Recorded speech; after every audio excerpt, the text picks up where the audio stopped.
رضا بالقضاء کی برکت سے حکمت بھی کھل جاتی ہے، حکمت بھی جلد کھل جاتی ہے، اللہ کی مرضی پر راضی رہنے کی برکت سے حکمتیں بھی کھل جاتی ہیں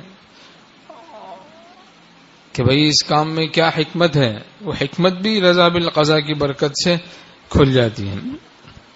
اور شکوہ شکایت کرنے کی نحوست سے اللہ کا عذاب نازل ہوتا ہے۔ لئن شکرتم لازیدنکم، اگر تم شکر کرو گے ہم اور زیادہ عطا کریں گے، ولئن کفرتم ان عذابی لشدید، اگر ناشکری کرو گے تو اللہ کا عذاب شدید ہے۔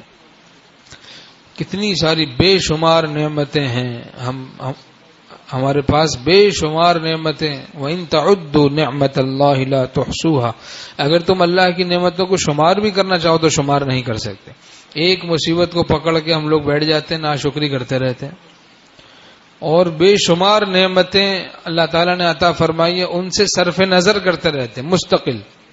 دیکھیں روز آفتاب طلوع ہوتا ہے تو توجہ ہی نہیں ہوتی کہ سورج بھی کوئی چیز ہے، حالانکہ کتنا بڑا کام آفتاب، کتنی بڑی خدمت کر رہا ہے، خادم الاولیاء ہے، اولیاء اللہ کا خادم ہے، اتنا بڑا خادم ہے، سبحان اللہ۔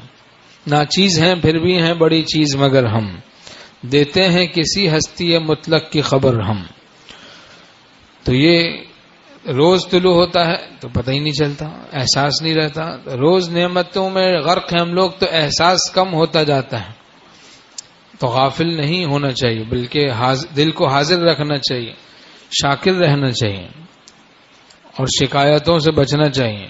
کوئی پریشانی بیماری آ گئی بس کچھ نہیں، اس کی طرف توجہ نہ کریں، ایسی توجہ نہ کریں جو ناشکری بن جائے، مراد ہے، ورنہ دعا، تدبیر، توکل، تفویض یہ عبدیت ہے۔